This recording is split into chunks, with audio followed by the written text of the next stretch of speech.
మన స్తోత్రం కనుక అందరికి వందనాలండి. ఒక వాక్యం చదువుకొని మనం దాన్ని వాక్యం ధ్యానించుకుందాం.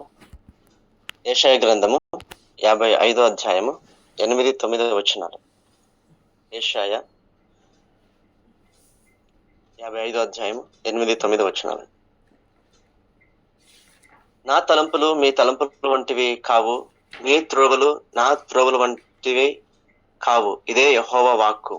ఆకాశములు భూమికి పైన ఎంత ఎత్తుగా ఉన్నవో మీ మార్గముల కంటే నా మార్గములు, మీ తలంపుల కంటే నా తలంపులు అంత ఎత్తుగా ఉన్నవి.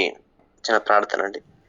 ప్రేమ నమ్మకంగా మా ప్రేపర్లోకి తండ్రి, ఉదయకాలం ఈ విధంగా స్వామిని సన్నిధిలో చేర్చినందుకు వందనాలు ప్రభా. నీ వాక్యం ద్వారా మాతో మాట్లాడండి, మనం బలపరచండి, హెచ్చరించండి, మీ మార్గంలో నడిపించండి నాయన. వితబడి నీ మాటలు ప్రతి ఒక్కరి జీవితంలో తండ్రి నూరంతలుగా ఫలింపజేయమని, మీరే మహిమ పొందమని మా ప్రభు రక్షకుడైన యేసుక్రీస్తు నామమున ప్రార్థించి పొందిన మా ప్రేపర్లోకి తండ్రి, ఆమేన్. దేవునికి స్తోత్రం. దేవుడి చిన్న మరొక ఈ రోజును బట్టి, ఈ సమయాన్ని బట్టి దేవునికి మహిమ కలుగును గాక. ఆయనకు వందనాలు. ఈ సమయంలో మనం దేవుని వాక్యం చదవబడిన వాక్య భాగంలో మనం చూసినట్లయితే ఇక్కడ దేవుడు అంటున్నాడు, నా తలంపులు మీ తలంపులు వంటివి కావు, మీ త్రోవలు నా త్రోవలు వంటివి కావు. ఇదే యెహోవా వాక్కు అని. ఇక్కడ ఈ మాట సెలవిచ్చిన వాడు ఆయన సామాన్యమైన వాడు కాదు. ఆయన దేవుడు. ఆయన ఎలాంటి దేవుడో ఈ వాక్య భాగం నుండి మనం తెలుసుకోవచ్చండి. మనకు తెలుసు, మనం ఆరాధించే దేవుడు ఆయన నిజంగా చాలా ఉన్నతమైన దేవుడు, ఆయన గొప్ప దేవుడు కనుక ఆయన అంటున్నాడు, మీ పట్ల నాకున్న తలంపులు కూడా ఉన్నతమైనవి, నా మార్గములు కూడా ఎంతో ఎత్తుగా ఉన్నవి. దేవుడు ఆయన గొప్ప దేవుడు కాబట్టి మన పట్ల ఆయన గొప్ప తలంపు కలిగి ఉన్నాడండి. మరి ఆయన మార్గము కూడా చాలా ఉన్నతమైన మార్గముగా ఉంటున్నది. ఈరోజు ఒక వ్యక్తి పట్ల, ఒక మనిషి పట్ల, లేకుంటే మన అందరి పట్ల కూడా దేవుడు కలిగి ఉన్న తలంపులు అవి ఎటువంటివో, ఆయన మార్గము ఏ విధంగా ఉంటుందో, ఆ మార్గంలో ఏ విధంగా దేవుడు నడిపిస్తాడో, ఆ విషయాలు కొద్దిసేపు మనం ధ్యానించుకుందామండి. దేవుడు ఆయన ఎంత గొప్ప దేవుడు అని ఆలోచించేసినప్పుడు మన పట్ల ఆయన కలిగిన తలంపు బట్టి మనకు అర్థమవుతుందండి. రోమీయులకు రాసిన పత్రిక 8వ అధ్యాయము 28, 29, 30 వచనాలను మనం చదివినట్లయితే అక్కడ ఈ విధంగా రాయబడింది. దేవుని ప్రేమించు వారికి అనగా ఆయన సంకల్పము చొప్పున పిలువబడిన వారికి మేలు కలుగుటకై సమస్తమును సమకూడి జరుగుచున్నవని ఎరుగుదుము. ఎందుకనగా తన కుమారుడు అనేక సహోదరులలో జ్యేష్ఠుడగునట్లు దేవుడు ఎవరిని ముందు ఎరిగెనో వారు తన కుమారునితో సారూప్యము గల వారుగుటకు వారిని ముందుగా నిర్ణయించెను. మరియు ఎవరిని ముందుగా నిర్ణయించెనో వారిని పిలిచెను. ఎవరిని పిలిచెనో వారిని నీతిమంతులుగా తీర్చెను. ఎవరిని నీతిమంతులుగా తీర్చెనో వారిని మహిమ పరిచెను అని ఇక్కడ లేఖన భాగం చూస్తున్నాం. ఇక్కడ మనం సూక్ష్మంగా గమనించినట్లయితే మన పట్ల దేవునికున్న తలంపు అది ఇప్పుడు కాదండి. ఒక మాటలో చెప్పాలంటే మనం ఈ లోకం జన్మించున్నాం కదా, పుట్టినాం కదా, పుట్టిన తర్వాత ఈ లోకం జీవిస్తున్న ఈ ప్రజెంట్ మన జీవితం బట్టి ఇప్పుడుది కాదు దేవుని తలంపు. మరి దేవుని తలంపు ఎప్పుడుది అంటే ఇక్కడ లేఖనంలో మనం చూస్తున్నాము, ఆయన ముందుగానే ఆయన ఎన్నుకున్నాడు అని ఒక విషయము మనం చూస్తున్నామండి. దేవుడు ఎవరిని ముందు ఎరిగెనో అంటే ముందు ఎప్పుడో ముందు అంటే వాక్యం కూడా చూసాం కదా, జగదుత్పత్తికి ముందే దేవుడు మనలను క్రీస్తు యేసునందు ఆయన ఎన్నుకున్నాడు, ఆయన ఏర్పరచుకున్నాడు, ఆయన ఎరిగి ఉన్నాడని దేవుని వాక్యం మనం చూస్తున్నాం. అవునండి. అంటే చూడండి, ఇంకా మనం పుట్టలేదు, తల్లి గర్భంలో ఇంకా రూపింపబడలేదు. ఇంకా చెప్పాలంటే జగదుత్పత్తికి ముందంటే ఈ సృష్టి యావత్తు కూడా ఏది కూడా కలుగబడలేదు. అంతకు ముందే దేవుని ఒక ప్రణాళికలో మనం ఉన్నాము. అప్పుడే దేవుడు మనల్ని క్రీస్తు యేసునందు ఆయన అప్పుడే ఏర్పరచుకున్నాడు. చూడండి దేవుడు ఎంత గొప్పవాడో ఈ విషయం బట్టి మనకు అర్థమవుతుంది. మరి ఆయన తలంపు మరి మన పట్ల ఎంత గొప్పగా ఉంటుందో ఈ విషయం బట్టి మనము అర్థం చేసుకోవచ్చండి. అవును. సో దేవుడు ఒక తలంపులో, ఆయన ఒక ఆలోచనలో, ఉన్నతమైన ఆయన ఆలోచనలో సో ఏముంటుంది మన పట్ల అంటే ముఖ్యంగా 3 విషయాలు ఉంటాయండి. సో దేవుడు ఎవరిని ఆయన ఏర్పరచుకున్నా, ఎన్నుకున్నా ఆయన ఎన్నికలో లేకుంటే ఆయన ఆ గొప్ప తలంపులో ముఖ్యంగా 3 ముఖ్యమైన విషయాలు మనం చూస్తాం. ఏమిటంటే గొప్ప దేవుడు మన పట్ల ఆయన కలిగి ఉన్న తలంపులో గొప్ప పిలుపు ఉంటుంది మొదట. రెండోదిగా గొప్ప బాధ్యత ఉంటుంది. మూడోదిగా గొప్ప బహుమతి ప్రతిఫలము ఉంటుందండి. ఈ విషయాల్ని మనము అర్థం చేసుకోవడానికి దేవుడు ఏర్పరచుకున్న వ్యక్తుల జీవితాన్ని మనం గమనించినట్లయితే అక్కడ మనకు అర్థమవుతుంది. ఆది కాండమును 12వ అధ్యాయము మొదటి 3 వచనం మనం చదివినట్లయితే మనకు అందరికీ తెలిసిన ఆ వ్యక్తి మనం అక్కడ కనిపిస్తాడు. ఆయనే అబ్రహాము. అవును కదండి. సో దేవుడు అబ్రహాముని ఆయన పిలిచాడు. ఇక్కడ రోమపత్రికలో చూసిన ప్రకారం దేవుడు ఆయన ఎన్నుకున్న వారిని చూడండి ఆయన పిలుపు ఉంటుందని ఒక విషయం మనము ఇప్పుడు చూస్తున్నాం. దేవుని ప్రేమించు వారికి అనగా ఆయన సంకల్ప చొప్పున పిలువబడిన వారికి అంటే ఆయన పిలుపు అక్కడ మనం గమనించవచ్చు. అబ్రహాముని దేవుడు ఆయన పిలిచినప్పుడు దేవుడు ఆయనతో మాట్లాడిన మాట ఏమిటంటే అక్కడ మనం గమనించినట్లయితే దేవుడు అబ్రహాంతో ఏమంటున్నాడండి? ఆది కాండము 12వ అధ్యాయం మొదటి వచనము. యెహోవా నీవు లేచి నీ దేశము నుండి, నీ బంధువుల యొద్ద నుండి, నీ తండ్రి ఇంట నుండి బయలుదేరి నేను నీకు చూపించు దేశమునకు వెళ్ళుము. నిన్ను గొప్ప జనముగా చేసి నిన్ను ఆశీర్వదించి నీ నామమును గొప్ప చేయుదును. నీవు ఆశీర్వాదముగా నుందువు. నిన్ను ఆశీర్వదించు వారిని ఆశీర్వదించెదను, నిన్ను దూషించు వారిని శపించెదను. భూమి యొక్క సమస్త వంశములు నీ యందు ఆశీర్వదించబడునని అబ్రహాముతో అనగా. ఇక్కడ మనం దేవుడు అబ్రహాముని పిలిచినప్పుడు చూడండి అక్కడ దేవుని పిలుపును మనము చూస్తున్నాము. వెంటనే ఆయన పిలుపులో ఏం కనిపిస్తుందంటే అబ్రహాముకు దేవుడు ఒక బాధ్యత, ఒక గొప్ప బాధ్యతను దేవుడు అబ్రహాముకి ఇస్తున్నాడు. ఏమి ఆ గొప్ప బాధ్యత? బాధ్యతలో ఎప్పుడు కూడా మనం అర్థం చేసుకోవాలి 2 ముఖ్యమైన విషయాలు ఉంటాయండి. ఒకటి దేవుడు వేరుపరుస్తాడు, రెండోది దేవుడు పరీక్షిస్తాడు. ఇదే అబ్రహాము జీవితంలో మనం చూస్తాం. ఎందుకు దేవుడు వేరుపరుస్తాడు, ఎందుకు దేవుడు పరీక్షిస్తాడంటే నెక్స్ట్ 3వ విషయం ఉంది కదా, ఏమంటే గొప్ప బహుమతిని లేకుంటే గొప్ప ప్రతిఫలాన్ని ఇవ్వడానికి. ఇక్కడ ఈ వాక్య భాగంలో చదివిన వాక్య భాగంలో అబ్రహాము గురించి మనము అదే చూస్తున్నాం. సో దేవుడు ఎవరిని ఆయన పిలుస్తాడో ఆ పిలుపులోనే ఏముంటుందంటే వాగ్దానము ఉంటుంది, లేకపోతే ఆశీర్వాదము ఉంటుంది. ఆ పిలుపే ఆయన వారి పట్ల దేవుడు కలిగి ఉన్న ఆయన ఆలోచన, ఉన్నతమైన ఆలోచన ఉంటుందండి. ఆ పిలుపులో దేవునికి ఉన్నతమైన తలంపు ఉంటుంది.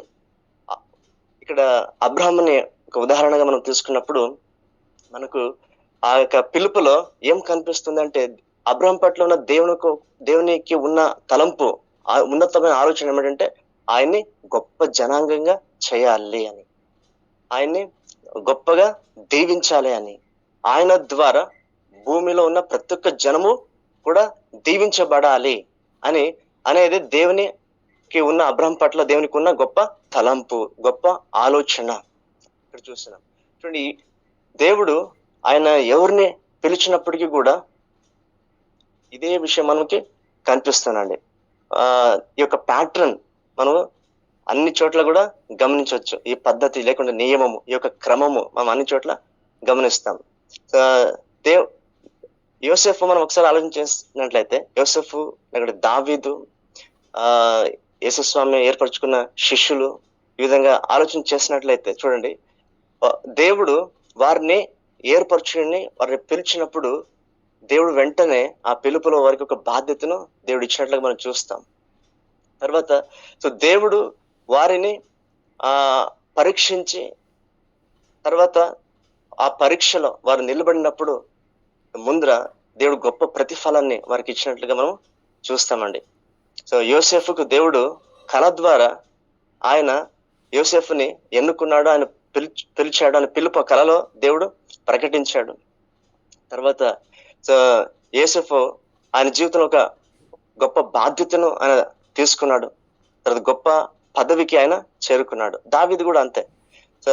దేవుడు దావీదును ఎన్నుకున్నప్పుడు ఆ సమూయేలు ద్వారా ఇంకా ఆయన చిన్న వయసులోనే అప్పుడు దేవుడు రాజుగా ఉండడానికి ఆయన్ని ఏర్పరచుకున్నాడు. ఆ పిలుపు, ఆయన పిలుపులో దావీదు పట్ల దేవుడు కలిగిన గొప్ప తలంపు అక్కడ కనిపిస్తుంది, ఆయన ఇజ్రాయెలుకు రాజుగా ఉండడానికి. తర్వాత దావీదు ఒక బాధ్యత ఆయన జీవితం మనం చూస్తాం. ఆ పిలుపు కొరకైన బాధ్యత ఆయన పరీక్షింపబడ్డాడండి. ఎప్పుడైతే పిలుపు ఆయనకు వచ్చిందో, దేవునికి తలంపు ఆయన మీద ఉందో, నెక్స్ట్ ఆ మార్గము ఏ విధంగా ఉండిందంటే సులువుగా ఉండలేదు. ఆయన చాలా పరీక్షింపబడ్డాడు. సౌలు ఆయన తరంతో ఉంటే ఎన్నో సంవత్సరాలు ఆయన అడవిలో ఉండాల్సి వచ్చింది. ఈ విధంగా చాలా శ్రమల గుండా ఆయన వెళ్ళాడు. ఇక్కడ అబ్రహాము విషయం కూడా మనం చూసినట్లయితే దేవుడు అబ్రహాముని ఎన్నుకున్నప్పుడు దేవుడు ఏమంటున్నాడు, ఆయన పిలిచిన తర్వాత ఆయన వేరుపరుస్తా ఉన్నాడు. దేవుడు అంటున్నాడు కదా, నీ బంధువులు, తండ్రి ఇంటిని, నీ స్వదేశం నువ్వు విడిచిపెట్టి నేను చూపించే దేశం నువ్వు వెళ్ళిపో అంటే ఎప్పుడే కానీ దేవుడు ఒక వ్యక్తిని ఆయన ఎన్నుకున్నప్పుడు, ఆయన పిలుపు ఒకరి మీద ఉన్నప్పుడు దేవుడు ఆ బాధ్యతను వారికి ఇస్తాడండి. చూడండి, ఆ బాధ్యతలో దేవుడు వేరుపరచుట మనం చూస్తాం. అబ్రహాంని ఆ స్వదేశం నుండి, బంధువుల నుండి, తండ్రి ఇంటి నుండి దేవుడు వేరుపరిచాడు. అంటే మనకున్న భౌతికమైన అటాచ్మెంట్స్ ఏముంటాయో వాటి నుండి దేవుడు మమ్మల్ని ఆయన వేరుపరుస్తాడు. ఆలోచన చేసినట్లయితే శారీరకమైన ఒక అటాచ్మెంట్స్ సాధారణంగా ఈ లోకంలో మనకు ఉంటాయి. ఈ అటాచ్మెంట్స్ అంటే మన ఏదైతే మనకి చాలా ప్రాధాన్యంగా ఉంటుందో, ఏ విషయం అయితే మనం ఎక్కువగా ప్రేమిస్తామో వాటి నుండి దేవుడు మమ్మల్ని వేరుపరుస్తాడు. యేసయ్య పిలుపులో కూడా ఒక మాట చూస్తాం కదండి, ఎవరైనా నన్ను వెంబడింప గోరెనెడల అని ఏమంటాడు, మొదట నిన్ను నువ్వు ఉపేక్షించుకో అంటే సపరేషన్ అక్కడ మనం చూస్తాం. తర్వాత నీ సిలువను ఎత్తుకో అంటే ఒక బాధ్యత మనం అక్కడ చూస్తాం. తర్వాత అంటే నన్ను వెంబడించు, నువ్వు నాకు శిష్యుడిగా ఉంటావు అంటే ఒక పదవి అక్కడ చూస్తాం. ఈ విధంగా దేవుడు ఆయన ఇక ప్యాటర్న్ మనం చూసి ఎక్కడ చూసినా కూడా ఈ ప్యాటర్న్ మనకు కనిపిస్తుందండి. దేవుడు మొదట ఒక వ్యక్తిని పిలుస్తాడు, పిలిచిన తర్వాత ఆయన బాధ్యతను అప్పగిస్తాడు. ఆ బాధ్యతలు ఏముంటుందంటే వేరుపరచబడటం ఉంటుంది, తర్వాత పరీక్షింపబడటం ఉంటుంది. చూడండి, ఈ రోమిలకు రాసిన పత్రికలో దేవుడు ఎవరిని పిలిచెనో వారిని నీతిమంతులుగా నిర్ణయించును అనే మాట చూస్తాం. నీతిమంతుడిగా నిర్ణయింపబడుట అనేది ఎప్పుడు జరుగుతుందంటే, మనం అబ్రహామునకు ఉదాహరణకు తీసుకున్నప్పుడు దేవుడు అబ్రహాముని ఆయన పరీక్షించిన తర్వాత అంటే ఏ విధంగా దేవుడు పరీక్షించాడు అబ్రహామునికి అంటే, మొదట దేవుడు వేరుపరిచాడు. తర్వాత అబ్రహాం జీవితంలో దేవుడు వాగ్దానం చేసిన ఒక పుత్రుణ్ణి ఇస్సాకుని ఇచ్చిన తర్వాత ఆ లేఖన భాగం చూస్తాం, దేవుడు ఈ విధంగా అబ్రహాముని పరిశీలించను అని ఒక మాట మనకు కనిపిస్తుందండి. చూడండి, ఆదికాండము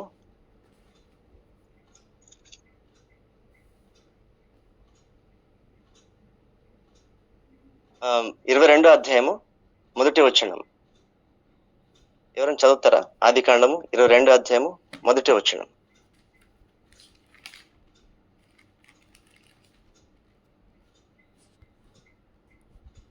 ఆ సంగతులు జరిగిన తర్వాత దేవుడు అబ్రహామును పరిశోధించెను. చూడండి, ఇక్కడ ఏ సందర్భం ఏమిటంటే ఏ విధంగా ఏ టైంలో మాట రాయబడింది, దేవుడు ఇచ్చిన ఇస్సాకును బలి అడిగే టైంలో ఈ మాట మనం చూస్తాం కదండి. సో దేవుడు ఈ విధంగా పరీక్షించి ఏ విధంగా పరీక్షించాడు? ఆ యొక్క కుమారుని దేవుడు నాకు బలి ఇవ్వమని అడిగినప్పుడు తనకు చాలా ఇష్టమైన ప్రేమించిన ఒకే ఒక కుమారుని దేవుడు అడిగినప్పుడు చూడండి, అబ్రహాము వెనకంజ వేయలేదు. ఆయన సో ఇష్టపడి దేవునికి ఆ కుమారుని బలి అర్పించడానికి ఆయన వెళ్ళాడండి. సో అక్కడ వాక్యం గమనించినట్లయితే 3 దినముల ప్రయాణం అంట అది. అప్పటికి అబ్రహాము వయసు ఇంచుమించు దాదాపు 113 years పైన ఉంటుంది. ఎందుకంటే అబ్రహాముకు దేవుడు కుమారుని ఇచ్చినప్పుడు 100 years కదండి. ఇప్పుడు కుమారుడు పెద్దోడైనాడు, ఆ కట్టెల బరువు మోస్తున్నాడు అంటే ఆయన ఇంచుమించు 12 years అబ్బాయిగా ఉంటాడు. ఇంకెక్కువ వయసు కూడా ఉండొచ్చు, 13, 14 ఆ వయసు ఉండొచ్చు ఇసాకుకు. సో అంటే అబ్రహాంకి అప్పుడు దాదాపు 113 years 14 years ఆ వయసులో చూడండి అబ్రహాముని దేవుడు పరీక్షించినప్పుడు ఆయన ఏ విధంగా తన బాధ్యత నిర్వహించాడు. ఆయన వెనుకం చేయకుండా, లేకుంటే ఏమంటారు ఎక్స్క్యూజ్ చెప్పకుండా సో ఆయన వెళ్ళాడు. సో 3 రోజుల ప్రయాణం ఆ టైంలో, ఆ వయసులో ఆయన దేవుడు చూపించిన ఆ కొండ ప్రాంతానికి వెళ్ళాలంటే. సో వెళ్ళి అక్కడ ఆయన్ని బలి ఇచ్చే టైంలో సో అప్పుడు దేవుడు దూత కనిపించి మాట్లాడతారు కదండి. సో 13, 14 వచ్చిన చదువుకుందాం ఒకసారి. చదవన్నా 22nd అన్న చాప్టర్. 22nd. అప్పుడు అబ్రహాము కన్నులెత్తి చూడగా పొదలో కొమ్ములు తగులుకొని ఉన్న ఒక పొట్టేలు వెనుక తట్టున కనబడెను. అబ్రహాం వెళ్ళి ఆ పొట్టేలును పట్టుకొని తన కుమారునికి మారుగా పెట్టి దహన బలిగా అర్పించెను. అబ్రహాం ఆ చోటికి యెహోవా ఈరే అను పేరు పెట్టెను. అందుచేత యెహోవా పర్వతము మీద చూచుకొనును అని నేటి వరకు చెప్పబడును. 12. అప్పుడు ఆయన ఆ చిన్నవాని మీద చెయ్యి వేయకము, అతని నేమియూ చేయకము, నీకు ఒక్కడై ఉన్న నీ కుమారుని నాకియ్య వెనుతీయలేదు గనుక నీవు దేవునికి భయపడు వాడవని ఇందువలన నాకు కనబడుచున్నదనెను. చూడండి, ఈ విధంగా ఆయన పరీక్షింపబడిన తర్వాతనే సో అబ్రహాము తనకున్న దేవుని పట్ల ఉన్న విశ్వాసం, నమ్మకాన్ని బట్టి ఆయన నీతిమంతుడిగా అక్కడ తీర్చబడ్డాడండి. నీతిమంతుడిగా ఆయన తీర్చబడ్డాడు. సో ఏదైనా పరీక్షింపబడిన తర్వాతనే కదా అది తీర్చబడుతుంది. సో పిల్లలు కూడా పరీక్షలు వాళ్ళు నిలబడి పాస్ అయినప్పుడే వాళ్ళు తీర్చబడతారు. First rank, second rank, first class, second class ఈ విధంగా చూస్తాం. సో ఈ విధంగా దేవుడు అబ్రహాముని ఆయన పరీక్షించిన తర్వాత సో ఆ ఒక బాధ్యతను ఆయన నిర్వహించిన తర్వాత మనం నెక్స్ట్ చూస్తాము, గొప్ప బహుమతి అబ్రహాము తన జీవితంలో పొందుకున్నాడు. సో జనాంగములకైనా తండ్రిగా మారినాడు. విశ్వాసులకు తండ్రిగా ఆయన ఒక పదవిని దేవుడానికి ఇచ్చినట్లుగా మనం చూస్తామండి. సో ఈ విధంగా దేవుడు ఆయన పిలిచినప్పుడు ఉన్నతమైన ప్రణాళిక, ఉన్నతమైన ఆయన ఆలోచనలో మనము చూసినప్పుడు ఆయనకు గొప్ప ఆ ప్రణాళికలు దేవుడు ముందుగానే అబ్రహాంకి 12 chapter మనం చూసాం కదండి. ఏర్పరచుకున్నప్పుడే దేవుడు అన్నాడు, ఆ పిలుపులోనే ఆయన వాగ్దానము, ఆయన తలంపు అబ్రహాం పట్ల మనం చూస్తున్నాం, నేను గొప్ప జనాంగా చేస్తాను, భూలోకంలో ఉన్న ప్రతి సంతానం కూడా నీ ద్వారా దీవించబడుతుంది. సో అది ఎప్పుడు నెరవేరింది? ఆయన బాధ్యతను నిర్వహించిన తర్వాతనే. దేవుడు చెప్పిన విధంగా ఆయన సెపరేట్ అయినాడు, తర్వాత పరీక్షింపబడ్డాడు. సో తర్వాత ఆ యొక్క వాగ్దానాన్ని ఆయన తన జీవితంలో ఆ ప్రతిఫలాన్ని చూసినాడండి. దేవుడు ఆయన ఎవరిని పిలిచినప్పటికీ కూడా ఇదే ఒక ప్యాటర్న్ ని మనం చూస్తాం. చూడండి, శిష్యులు సో యేసయ్య పిలిచాడు కదా, నన్ను వెంబడించు అని. అప్పుడే వారి పట్ల దేవుడికి కలిగిన తలంపు, ఒక ప్రణాళిక చెప్పాడు పిలిచిన ఆ టైంలోనే. ఏమంటే, మిమ్మల్ని మనుషులను పట్టు జాలరుగా చేస్తాను. చూడండి, ఆయన పిలుపులో ఆయన ప్రణాళిక అక్కడ కనిపిస్తా ఉంది. శిష్యులు నెక్స్ట్ వాళ్ళు ఏం చేశారు అంటే బాధ్యత తీసుకున్నారు. అంటే వాళ్ళకున్న వృత్తిని, తండ్రిని, జబదయి కుమారులు చూస్తాం కదా, వాళ్ళ తండ్రితో పాటు ఆ వృత్తిని అంతా వదిలిపెట్టి వారు యేసయ్యను వెంబడించారు కదండి. సో అక్కడ బాధ్యత మనము వారు తీసుకున్నట్లుగా చూస్తున్నాం. సో తర్వాత వారు పరీక్షింపబడి తమ జీవితంలో వారు ఎప్పుడైతే దేవుని కొరకు వారు నిలబడగలిగారో ఆయన వెంబడించే విషయంలో, ఎందుకంటే యేసయ్యకు 12 మంది శిష్యులు కాకుండా ఇంకా ఎక్కువ శిష్యులు కూడా ఉన్నారని మనం చూస్తాం కదండి. దాదాపు 70 మంది శిష్యులు కూడా ఒకసారి రాయబడింది. అయితే చాలా మంది ఏమైనారంటే మధ్యలో విడిచిపెట్టి వెళ్ళిపోయారు, ఈయన వెంబడించలేమో అని. అయితే ఈ శిష్యులు మాత్రము ఆయన్ని చివరి వరకు వెంబడించారు. కొన్ని లోటుపాట్లు కలిగినప్పటికీ కూడా మరల వారు ఆ బాధ్యతలు నిలబడినారు. నిలబడిన తర్వాతనే మనం చూస్తాం కదండి, దేవుని మాట ప్రకారం వారు కాచుకొని ఉన్నప్పుడు ఆ పెంతెకొస్తు నాడు పరిశుద్ధాత్మ వారి మీద బలంగా దిగి వచ్చినప్పుడు ఆ శిష్యులే సో దేవునికి సాక్షిగా నిలబడినారు. వారి పట్ల దేవుడు కలిగి ఉన్న ఆ తలంపు అప్పుడు నెరవేరింది. ఎప్పుడు ఆ పెంతెకొస్తు నాడు పేతురు నిలబడి ప్రకటించినప్పుడు చూస్తాం మనుషుల పట్ల జాలరులుగా ఏ విధంగా మారారు అని. 3,000 మంది ఒకే నాడు రక్షింపబడి బాప్తిసం పొందుకున్నారంటే, ఇంకొక టైంలో ఆయన ప్రసంగించినప్పుడు 5,000 మంది సంఘానికి చేర్చబడ్డారంటే చూడండి, దేవుని యొక్క ప్రణాళిక పేతురు పట్ల, శిష్యుల పట్ల ఉన్న ఆ ప్రణాళిక ఆ విధంగా నెరవేరిందండి. ఈ రోజు మనం గ్రహించాల్సిన విషయం ఏంటంటే, మనందరి పట్ల కూడా సో దేవుడికి కలిగి ఉన్న ఆ తలంపు చాలా గొప్పవి. యెషయా గ్రంథంలో మనం చూసిన ప్రకారంగా ఆయన తలంపులు మా తలంపులు వంటివి కాదు, ఆయన మార్గము మా మార్గం వంటిది కాదు, కానీ ఆకాశంలో ఎంత ఉన్నతమో భూమి పైన అంత ఉన్నతంగా ఉన్నవి అని దేవుడు సెలవిస్తున్నాడు. కాబట్టి మన పట్ల దేవునికి ఉన్న తలంపు అది ఇప్పుడుది కాదు, అది మనం పుట్టక మునుపే, జగత్పత్తికి మునుపే ఉన్న తలంపు. సో కాబట్టి ఆ పిలుపుతో దేవుడు, ఆ గొప్ప పిలుపుతో దేవుడు ఈ రోజు మనల్ని ఆయన ఎన్నుకున్నాడు. కాబట్టి సో మన ఏ పరిస్థితిలో కూడా దేవుడు మనల్ని చేయ వదలాడండి. అయితే ఒకటి విషయం సత్యం ఏమిటంటే, మనము ఆ పిలుపులో ఉన్నాము కాబట్టి సో ఆ బాధ్యతను దేవుడు ఖచ్చితంగా మనకు ఆయన ఇస్తాడండి. మనం ఒకసారి ఆలోచన చేసినట్లయితే మత్తయి రాసిన సువార్త 11వ అధ్యాయము 28, 29, 30 వచ్చిన ఒకసారి చదువుకున్నామండి. అక్కడ కూడా దేవుని పిలుపు కనిపిస్తుంది, దేవుని బాధ్యత కనిపిస్తుంది, తర్వాత ఆ ప్రతిఫలం కూడా అక్కడ కనిపిస్తుందండి. ఒకసారి చూసామండి ఆ వచనం కూడా. మత్తయి రాసిన సువార్త 11వ అధ్యాయము 28, 29, 30 వచనాలు. అక్కడ దేవుని ఏమంటున్నాడంటే, ప్రయాసపడి భారము మోసుకొనుచున్న సమస్త జనులారా నా యొద్దకు రండి, నేను మీకు విశ్రాంతి కలగజేతును. చూడండి, ఇక్కడ ఆయన పిలుపును మనం గమనిస్తున్నాం. నా యొద్దకు రండి ఆయన పిలుస్తున్నాడు. ఎందుకు రండి అంటున్నాడు అంటే, సో నేను మీకు విశ్రాంతిని ఇస్తాను. ఆయన ఎప్పుడు పిలుస్తాడు అప్పుడే మన పట్ల తనకున్న తలంపును కూడా ప్రకటిస్తాడండి దేవుడు. నేను మీకు విశ్రాంతిని ఇస్తాను. అది వాగ్దానం, దేవుని యొక్క వాగ్దానం. అన్ని పిలుపుకు లోబడినప్పుడు మనం పొందుకునే ఆశీర్వాదం. సో అయితే బాధ్యత ఏమిటంటే, నెక్స్ట్ వచనం చదివినప్పుడు అక్కడ చూసాం ఆ బాధ్యత ఏమంటాడు, నేను సాత్వికుడును దీన మనస్సు గలవాడును గనుక మీ మీద నా కాడి ఎత్తుకొని నా యొద్ద నేర్చుకొనుడి. ఇది బాధ్యత కదండి. మన మీద ఆయన కాడిని మనం ఎత్తుకొని మనం ఆయన యొద్ద నేర్చుకోవడమే మనకున్న బాధ్యత. సో ఎప్పుడైతే ఆ విధంగా మనము ఈ మార్గంలో మనం నడుస్తామో, ఇప్పుడు మనం వెళ్తున్న ఈ మార్గం అబ్రాహాముకు కానీ, దావీదుకు కానీ, యోసెఫ్కు కానీ, శిష్యులకు కానీ మనం గమనించినట్లయితే మార్గము సులువుగా ఉండలేదండి. వారందరూ కూడా ఎంత శ్రమ పడ్డారో ఆలోచించండి.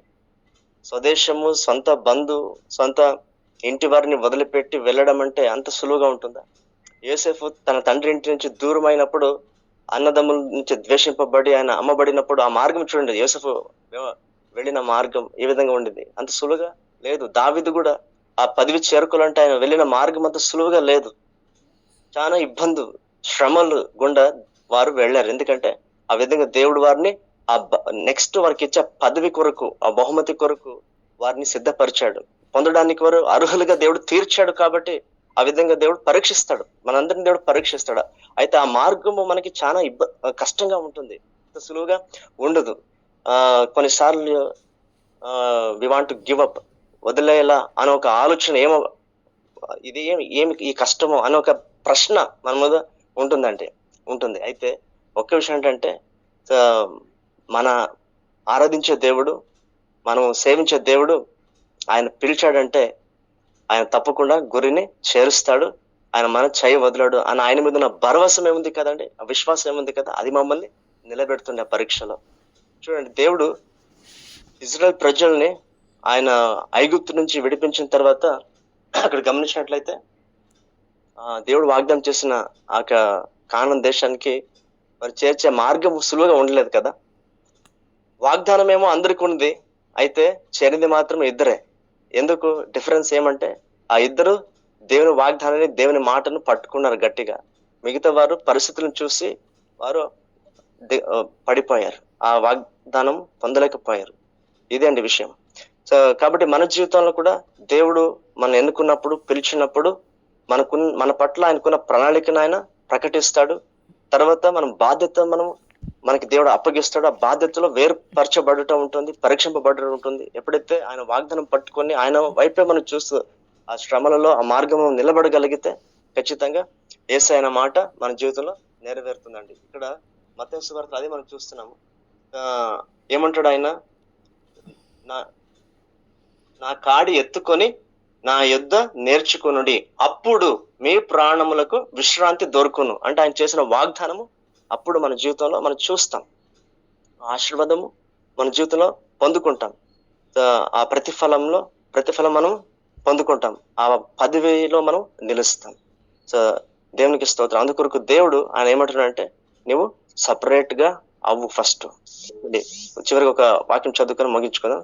2 కొరింథీయులకు రాసిన పత్రిక 6వ అధ్యాయము 16వ వచనం నుండి మనం ఒకసారి చదువుకుందామండి. 2 కొరింథీయులకు రాసిన పత్రిక 6వ అధ్యాయము 16వ వచనం నుండి.